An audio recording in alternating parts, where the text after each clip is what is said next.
this place, whatever had carved those marks into stone and flesh, it wasn't something a battle cannon could kill. The vox hissed again, louder now, and Joran flinched as if struck. The words finally reached my ears, clear enough that I couldn't pretend anymore. They are watching.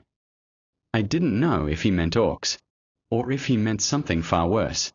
Manufacturum, its broken chimneys clawing at the sky like blackened fingers. The regiment had scattered along the ruins, each crew digging in where they could. Fires burned low, cloaked to hide their light, while the air hummed with the quiet labor of men too tired to speak. Inside Saint's Fury, the atmosphere was different. Heavy. Suffocating. Even Breck, usually quick with a curse or joke, sat silent at the controls, eyes fixed on the darkness outside.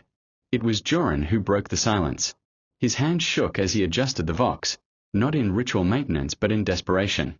The static had grown restless, alive, the whispers threading into every channel. He looked pale, sweat beading his brow despite the cold. "I can't shut it out anymore," he whispered. Vera's head snapped around. "What do you mean?" He didn't answer. His lips moved, but no sound came, as if he was listening to something only he could hear. Karst leaned closer, ready to shake him, but stopped when the vox spat a sound that didn't belong to machines. It was breathing. Slow. Wet. Close. For a moment, none of us moved. Then the breathing became words, a voice low and guttural, threading through the static like rot through cloth. "You are mine already." I felt my blood run cold. The words weren't in Gothic, not exactly, yet I understood them. Every one of us did. Karst made the sign of the Aquila, whispering a prayer. Breck spat on the floor, muttering about witches and diamonds. But Joran just stared at the vox, transfixed, lips moving in silent echo of the voice. Vera snapped, "Enough." She tore the vox headset from his head, slamming it against the console. Spark spat, the compartment filling with the stench of burning insulation.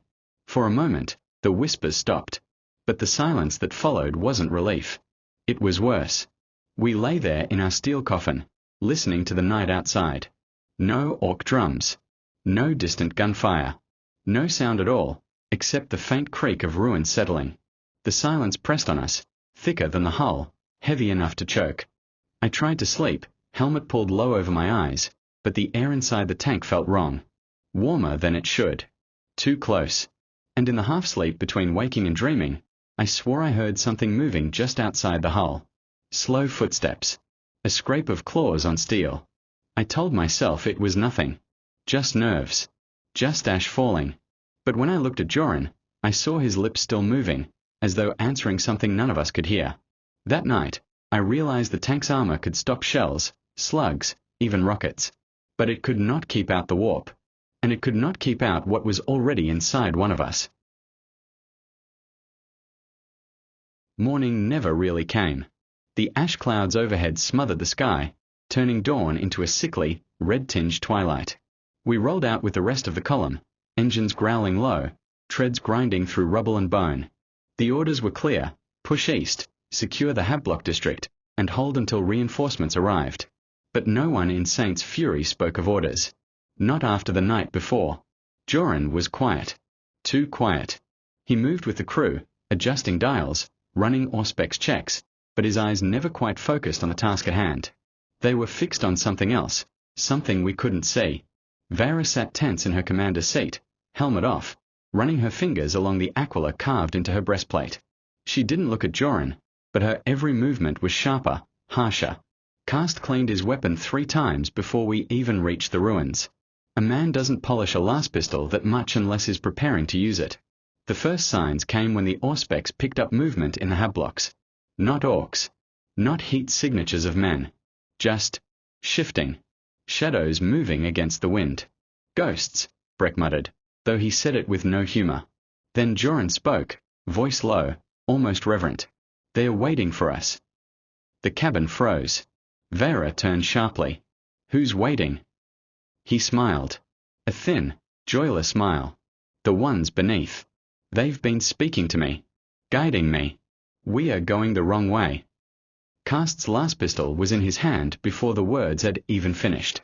His voice was steady, but his hand shook. "Stop talking, Joran. Emperor damn you, stop." But Joran didn't stop. He leaned closer to the Vox, though it was smashed and dead, and whispered something we couldn't hear. The Auspex spiked. Dozens of signatures flared across the screen. Not orcs, not guardsmen, something else. Warped heat blooms moving through walls, ceilings, the very air. Then the first attack came. Shapes burst from the Havblock windows, twisted, half-flesh, half-metal horrors, cultists who had long since given their bodies to the warp. Their eyes glowed with madness, their limbs stretched and bent like broken machines. Breck slammed the throttle, and Saint's fury roared forward, crushing rubble and flesh alike. The heavy bolter barked, chains of fire tearing into the swarm. Cast was shouting prayers as he fired through the side hatch, each shot burning a hole in the nightmare tide. And through it all, Joran laughed. Not a mad cackle, not yet, but a quiet, knowing chuckle, as if this was all expected. All inevitable. See, he whispered. They are here for me. For the first time, I realized the truth. The whispers weren't outside.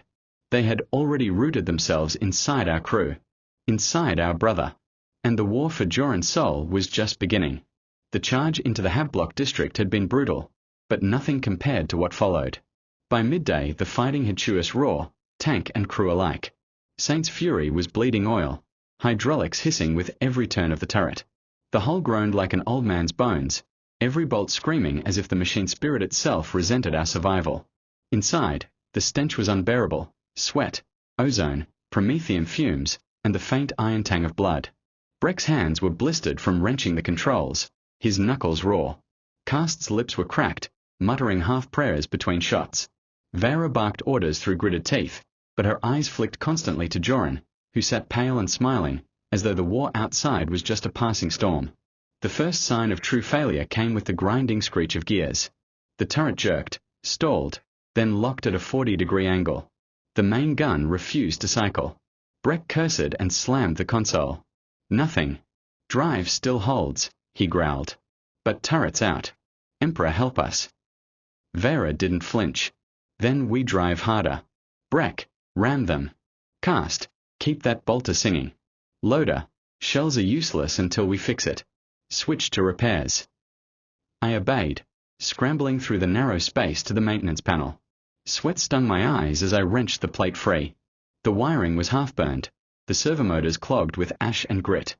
I could hear the orcs closing, their crude engines bellowing, the rattle of their gunfire hammering the armor. Then came the first hit. A rocket slammed into the side armor, sending us skidding into a collapsed wall. The interior lights flickered, sparks showering the cabin.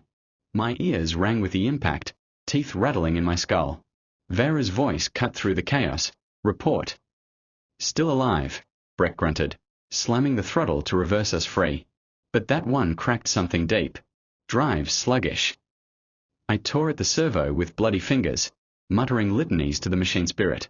Competence wasn't optional here, it was survival. Each motion had to be precise, each oath carefully intoned. One slip, one hesitation, and the Emperor's wrath would be the last thing I felt. Outside, Cast was emptying belt after belt of heavy bolter fire, his voice raw as he roared for the throne. The barrels glowed red, the smell of burning promethium filling the cabin. The orcs screamed as their bodies were torn apart, but more came, always more. Then the second rocket hit. The hull screamed, buckling inward. Breck shouted as fire licked across the engine deck. Warning runes flared across every panel. And still Joran laughed. Why fight it? He whispered, as if to me alone. The machine is dying. We are dying. They will give us new strength. All you need do is, listen. My hands froze for a heartbeat. The wires pulsed faintly beneath my grip, as if alive, as if echoing his words. No, I spat, forcing myself back to work. Sparks danced, smoke burned my lungs, but I forced the motors to cycle again. With a tortured groan, the turret jerked back into motion. Turret restored. I shouted. Vera didn't hesitate. Target, 3 o'clock, fire. The lemon rust bellowed, the main gun unleashing a thunderous shell into the orc line. The ground shook as fire consumed half a mob.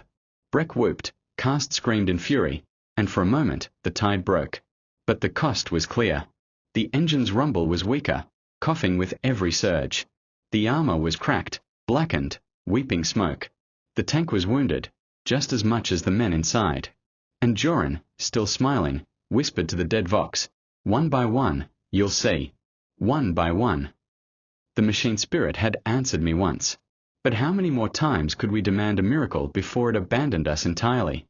We limped the column into the ruins of an old manufactorum, its steel frame jutting like a ribcage into the ashen sky. Smoke curled upward from collapsed chimneys, the ground beneath us a wasteland of shattered glass and rust. Here, command ordered us to regroup. Here, we were supposed to find strength. Instead, we found doubt. The tank was in agony. Every vibration rattled the hull, every shudder a reminder that the machine spirit had given more than it should. I spent hours whispering litanies, scraping filth from the servos, patching leaks with what little we had left. Each prayer felt thinner than the last, words floating in stale air with no answer. The others weren't faring better. Breck sat slumped in his driver's seat, fingers twitching even in sleep, as though still wrestling the controls. Cast, who once barked hymns with every round, now sat in silence, staring at the bolter's feed slot as though daring it to jam. But it was Joran who unsettled us most. He no longer argued or laughed. He just watched. His gaze tracked each of us as we moved, his lips shaping silent words. Vera caught him once, whispering into a crack in the hull, and dragged him back with fury in her eyes. "You pray to the Emperor or to nothing at all," she hissed, hand gripping the aquila on her chest. "Not to shadows. Not to the things that whisper." Joran's reply was soft, almost tender. "The Emperor doesn't answer. They do." For a heartbeat, the only sound was the groan of the tank's hull cooling. Then Vera struck him across the face, the crack echoing like a gunshot. "Say it again," she snarled. But Joran didn't. He only smiled through the blood on his lip. That night, I couldn't sleep. None of us could. The manufactorum creaked with phantom noises, and outside, shapes moved through the ruins, too fluid for orcs, too patient for men. I kept my hand on my toolkit, knowing full well it would be worthless in a fight. Cast finally broke the silence. "He's tainted. We all know it. Commissar would have shot him days ago." Breck stirred, eyes still closed. "Then maybe it should be us. Better one than the whole crew." Vera's jaw clenched, her hand never leaving the hilt of her sidearm. But she said nothing. I wanted to speak, to remind them we were brothers, that Joran had saved our lives more than once. But when I looked at him, sitting in the dark with eyes faintly glinting in a low lumen, I felt something cold crawl down my spine. And in that moment, I realized the truth. Faith wasn't just faltering. It was breaking. Not all at once, but piece by piece. And the enemy knew it. The first scream tore through the manufactorum like a blade. I bolted upright in the crew compartment, heart hammering. Breck was already at the controls, trying to power the engine, while Cast swung the bolter toward the darkened entryway. Outside, Vox chatter erupted across the regiment, fragmented, panicked, voices babbling about shapes in the smoke, fire without source, men turning on each other. And then the air itself howled. It wasn't wind. It wasn't orcs. It was the warp. The shadows in the manufactorum stretched unnaturally long, writhing across walls and machinery as though alive. Sparks of sickly green light crawled over the steel, buzzing in our ears like a chorus of flies. The auspex went wild, dozens, maybe hundreds of signatures, but every reading twisted, shifting from man to Xenos to nothing at all. Vera's voice cracked over the roar. "Engines on. Move." Breck slammed the throttle, the lemon rush shuddering as its wounded heart sputtered to life. The treads clanked, groaned, then caught, just as the manufactorum's great doors buckled inward. They came in a flood. Cultists, but not like before. Their bodies were swollen with unnatural growths, skin splitting to reveal metallic bones, mouths filled with teeth that were not their own. Warp fire licked at their limbs, warping their screams into inhuman howls. Cast opened fire, the heavy bolter roaring streams of light. Shell casings rained against the floor as bodies shredded apart, but more pressed in, clawing onto the hull, hammering against the vision slits. Inside, Joran laughed. Not the quiet chuckle of before. A full, throaty laugh, rising above the bolter's roar. "They welcome us," he cried, voice trembling with ecstasy. "They've chosen us." Vera drew her last pistol, pressing the muzzle to his temple. "One more word and you'll see the Emperor today." But she didn't fire. She couldn't. Her hand trembled, torn between duty and the bond of years. The tank surged forward, crushing bodies under its treads, bursting through the manufactorum doors into open streets. The city was alive with nightmare, columns of fire erupting without source, guardsmen turning their weapons on one another, voices shrieking in unison from every vox as if possessed by a single mind. The warp storm had broken. Through the chaos, one figure loomed above all, a giant in baroque armor, horns curling from his helm, a blade wreathed in unnatural flame gripped in his fist. A champion of chaos, striding through the ruins like a god of war. Breck cursed, Cast screamed another prayer, and Vera's knuckles whitened on her pistol. And Joran, with tears of joy streaking his face, whispered, "He's here for me." The Emperor had abandoned this ground. The warp itself had come to claim it. And inside our steel coffin, brother turned against brother was no longer a possibility. It was a certainty. The streets became a furnace of war. Orc wreckage smoldered beside cultist corpses, and the sky split with unnatural lightning, every bolt clawing down like the hand of a god gone mad. Our column was gone. The vox was silent save for gibbering whispers. Only Saint's fury rolled on, alone in the maelstrom. The Chaos Champion moved with impossible grace for his size, striding through fire as if it bowed to him. His blade cleaved tanks in half with single strokes. Last fire padded uselessly against his armor. He was the storm given form. Vera snapped us into position, her voice steady despite the quiver in her hand. Main cannon. Full charge. Breck, hold us steady. I slammed the shell into the breach, chanting the rite of loading with every syllable. The machine spirit hummed, weak but willing. Breck skidded the tank sideways, treads chewing rubble, bringing our gun to bear. Target acquired, Vera barked. Fire! The Russ roared. The shell streaked through smoke and slammed into the champion's chest, detonating with a thunderclap that rattled teeth and set fire to the sky. For a heartbeat, silence. Then he stepped through the smoke, armor cracked, but very much alive. Cast bellowed curses, emptying the heavy bolter into the giant. The round sparked uselessly, bouncing off his plate. He raised a hand, and the warp itself answered, a wave of raw force that struck the tank like a hammer. Saint's fury lurched, throwing us against the walls. Warning runes blazed crimson across every panel. The champion advanced. Breck's voice broke. "We can't stop him." "We can," Vera cut him off, steel in her tone. "We stand. We hold. We bleed. That's what it means to serve." Her words steadied me, if only for a breath. But Joran shattered it. "Don't you see?" he shouted, pressing himself against the hull, eyes shining with fever. "He's not our enemy. His salvation. The Emperor feeds us to die in rusted coffins, but they offer eternity." Vera turned, pistol raised. Enough. But Cast was faster. His last pistol barked, the shot grazing Joran's shoulder. The loader cried out, clutching the wound, but he did not scream. He laughed, wild and broken, blood soaking his fatigues. The champion raised his blade, and I knew our end was seconds away. I grabbed another shell, slamming it into the breach, hands blistered and shaking. One more shot. I screamed. Breck rammed the throttle, bringing us head-on toward the monster. The engine shrieked, treads tearing through stone. Vera's voice broke into a ragged roar, for the Emperor. We fired. The blast engulfed the champion, tearing half his helm away, molten fragments spraying the street. He staggered but did not fall. The tank screamed as claws tore at its armor, cultists swarming over us like ants. The bolter jammed. The engine wailed. And still Joran laughed, whispering, "He's here for me." Our steel coffin had become a shrine of defiance, and of damnation. The world narrowed to fire, steel, and screams. Saint's fury shuddered under the weight of cultists clinging to its hull, their claws screeching against the armor like nails on glass. Breck pushed the engine beyond its limits, gears shrieking in protest, smoke pouring from vents. The tank smelled of burning oil and cooked flesh. Cast beat at the bolter with bare hands, trying to clear the jam, spitting curses through blooded lips.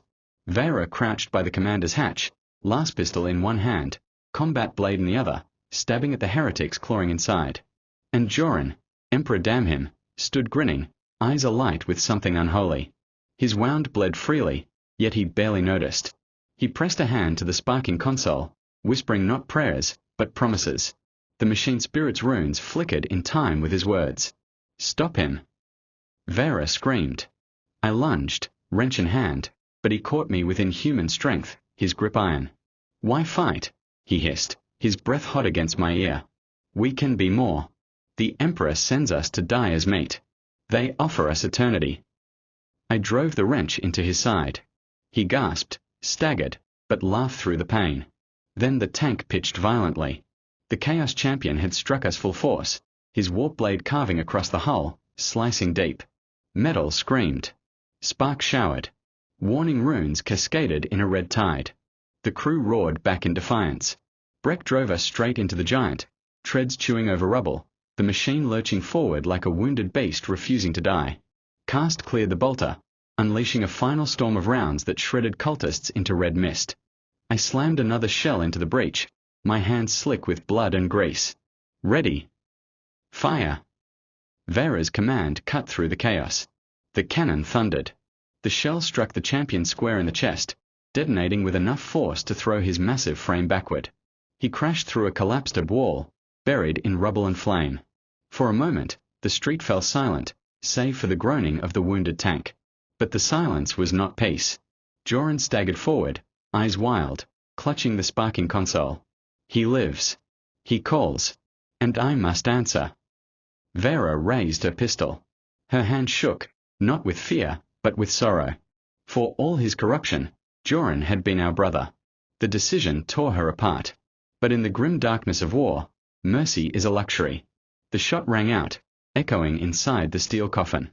Joran fell, eyes still wide with something like joy, blood pooling beneath him. The tank was broken. The crew was broken. But the champion was down, if only for a time. We had won a moment. Nothing more. The world outside was a ruin of fire and ruinous chance. The orcs were gone, scattered, or slaughtered, but the chaos tide still swirled around us, fanatics howling praises to their dark gods, twisted shapes dragging themselves from the warp-rent air. Saint's fury crawled like a dying beast, every rotation of the treads a prayer. Breck's face was ash-grey, his breathing ragged. Cast's hand shook as he reloaded, fingers blooded, lips moving in prayers half-spoken and half-slurred. Vera stood rigid in the commander's hatch, last pistol smoking, her eyes locked on the rubble where the champion had fallen. But the rubble shifted. A clawed gauntlet broke free. The Chaos Champion rose once more, half his armor shattered, helm torn away to reveal a face no longer human. His features writhed like molten wax, eyes burning with warp fire. He raised his blade, cracked and burning, yet still impossibly deadly. The crew froze. I looked at Vera. She looked at us. No words passed. There was nothing left to say. We all knew what must come. "Final shell," I said, voice hollow. Breck coughed blood onto the controls, then gave a broken laugh. "Then let's make it count." Cast slammed the bolter into readiness, though he knew it was futile. Still, his voice rose in a prayer that shook the compartment. "The Emperor protects." I loaded the shell, hands steady despite the tremor of exhaustion. The breech locked shut with a final, heavy clang. The sound was judgment. The sound was fate. The champion advanced, every step cracking stone beneath him. Warp light burned behind his shoulders, a halo of damnation. He raised his sword. And Vera roared, "Fire!" The main cannon spat its last breath, a thunderclap of steel and flame. The shell struck dead center, exploding with righteous fury. The champion vanished in fire and collapsing masonry, his scream swallowed by the ruin itself. The silence that followed was deafening. No more chanting. No more howling.